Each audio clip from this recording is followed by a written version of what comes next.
नमस्कार, मी मुद्द्याचं बोलामध्ये संदीप शिंदे. ज्या पद्धतीनं आपण पाहत असाल तर एकीकडे पुरोगामी महाराष्ट्राची वाटचाल सुरू असताना छत्रपती शिवाजी महाराज असतील, डॉक्टर बाबासाहेब आंबेडकर असतील, ज्या पद्धतीनं महापुरुषांनी जी आहे ती विचाराची एवढी मोठी विचारांची शिदोरी दिलेली असताना पुरोगामी महाराष्ट्रामध्ये घडतंय काय? माढा तालुक्यातल्या कुर्डुवाडी पोलीस स्टेशन हद्दीमध्ये एक गुन्हा दाखल झाला आणि थेट जो आहे तो मनोहर भोसले अर्थात मनोहर मामा, जो की बाळूमामाचा अवतार आहे आणि श्रद्धेचा बाजार मांडून या महोदयांनी मागच्या 4 ते 5 वर्षापूर्वी देखील राज्यभरात चर्चेला गेले असे मनोहर भोसले जे आहेत ते पुन्हा एकदा पोलिसांच्या रडारवर आलेले आहेत. कुर्डुवाडी पोलीस ठाण्यामध्ये भक्ताच्या फसवणूक प्रकरणामध्ये त्यांना अटक करण्यात आलेला आहे. आणि दुसरीकडे त्याचा साथीदार असलेला विशाल वाघमारे असेल, त्याचा दुसरा साथीदार तो अजून आज पकडण्यात आलेला आहे. नरेंद्र सांगळे देखील याला श्रीगोंद्यामधून कुर्डुवाडी पोलिसांनी अटक केलं आहे. त्यामुळे एकीकडे हा कारनामा मनोहर भोसलेंचा गाजत असताना दुसरीकडे काय चाललंय आणि ह्याचे भक्त नेमके कोण आहेत? एकीकडे सुशिक्षित आणि उच्च शिक्षित असलेली मंडळीच या बुवाची अर्थात या मामाची बोंधूबाबाची भक्त असल्याची माहिती धक्कादायक समोर आलेली आहे. पोलीस तपासातून काल जवळपास 5 तास जे आहे ते कुर्डुवाडी पोलिसांनी या मनोहर भोसले आणि त्याच्या साथीदार असलेल्या विशाल वाघमारेची कसून तपासणी केल्यानंतर या तपासातून अनेक उलगडे जे आहेत ते समोर येताना पाहायला मिळत आहेत. अंजना कृष्णन जे की DYSP असलेल्या करमाळ्याचे आहेत.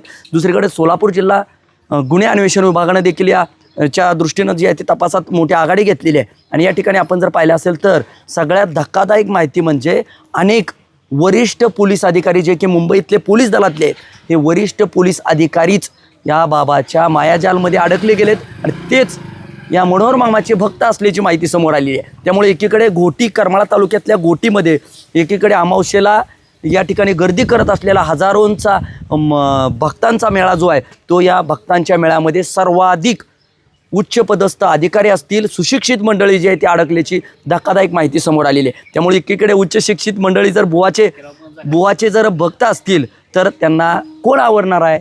एकीकडे अशिक्षित लोक जे आहेत ते वेगळ्या मार्गावर असताना अंधश्रद्धेच्या खाईत अडकताना आपल्याला पाहायला मिळतात. मात्र सुशिक्षित मंडळी करते काय? तर सुशिक्षित मंडळी थेटपणे बुवा बोंधूचे जे आहे ते भक्त होताना पाहायला मिळत आहेत. आणि वेगळी आपली शिक्षणाची एकीकडे शिदोरी घेऊन आपण उच्च पदस्थ गेलेले अधिकारी असतील, जर या बोंधूबाबाचे भक्त होत असाल तर सर्वसामान्यांकडून काय अपेक्षा या अधिकारी मंडळींनी धरावी, समाजात यांना काय म्हणून स्थान द्यावं हे देखील पाहणं महत्त्वाचं आहे. तत्पूर्वी आपण जर विचार केला तर करमाळा तालुक्यातल्या घोटीमध्ये या बोंधू मनोहर भोसलेंची जी आहे ती अफाट मोठी आश्रम जे आहे तो पसरलेला पाहायला मिळाला. जवळपास 27 एकरमध्ये त्यांनी हा आश्रम बांधला आहे. 11,000 पासून लाखो रुपयांच्या वर्गण्या जे आहेत ते या ट्रस्टच्या नावाने घेतल्याची देखील माहिती समोर आली. मात्र प्रश्न एवढाच आहे, ज्या ट्रस्टच्या माध्यमातून त्यांनी देणगी स्वीकारल्या त्या ट्रस्टची धर्मादाय आयुक्तांकडे नोंदणी आहे का? नोंदणी असेल तर त्यांनी याचं ऑडिट केलं आहे का? आणि या सगळ्या बाबी असतील तर ही अफाट माया, देणगी स्वरूपात मिळवलेली अफाट माया, त्या मायेचं स्वरूप काय, त्यांनी कुठं गुंतवले याची CBI असेल ED चौकशी केली जाणार आहे का? याच्यातले कांगोरे आणखी समोर काही येणार आहेत का?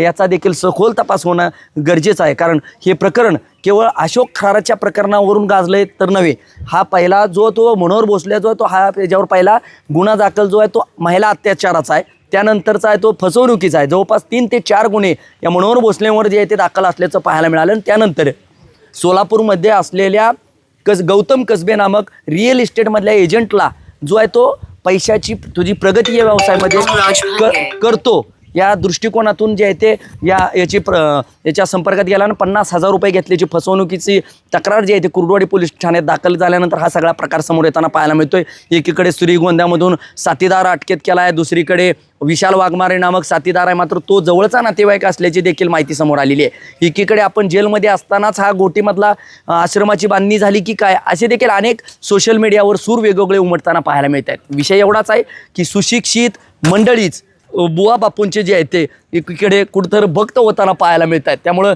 या शिक्षणाची शिदोरी घेऊन तुम्ही जर बुवाचे पायीक होणार असाल आणि या पुरोगामी महाराष्ट्राला कलंक लावत असाल तर ही नक्कीच निषेधार्ह बाब आहे. साहजिक आहे, ही वैयक्तिक प्रत्येकाची बाब आहे. वैयक्तिक लोक काय करू शकतात हे आपण त्यावर भाष्य करणंही चुकीचं आहे. मात्र ज्यावेळेस हा सार्वजनिक कारनामा समोर येतो आणि वरिष्ठ पोलीस अधिकारी जर याचे भक्त होत असतील तर ही निश्चितच खेदजनक बाब आहे. कारण आपण समाजाला काय देतोय? एकीकडे पोलीस यंत्रणा तपासाच्या माध्यमातून सातत्यानं जनतेच्या समोर जाताना पाहायला मिळते, मात्र जर एकीकडे पोलीस प्रशासन कुर्डुवाडी पोलीस स्टेशनचे PI असलेले मोहिते असतील, अंजना मॅडम असतील, असे अधिकारी कसून तपास करताना पाहायला मिळतात. ज्या पद्धतीनं स्थानिक गुन्हे अन्वेषणचे जगताप साहेब असतील, प्रदीप सिंग राजपूत जे की जिल्हा सरकारी वकील आहेत, त्यांच्या माध्यमातून या केसचा पूर्णपणे जो आहे तो सखोल अभ्यास करून सखोल तपासाच्या दृष्टिकोनातून कडक यंत्रणा राबवताना पाहायला मिळत आहेत. मनोहर भोसलेचे कारनामे न्यायाधीशांच्या समोर आणताना पाहायला मिळत आहेत. त्यामुळं आपण जर पाहिलं असेल तर या प्रकरणात आणखी काय वेगवेगळे कांगोरे समोर येताना आपल्याला पाहायला मिळणार आहेत. तत्पूर्वी आपण जर पाहिलं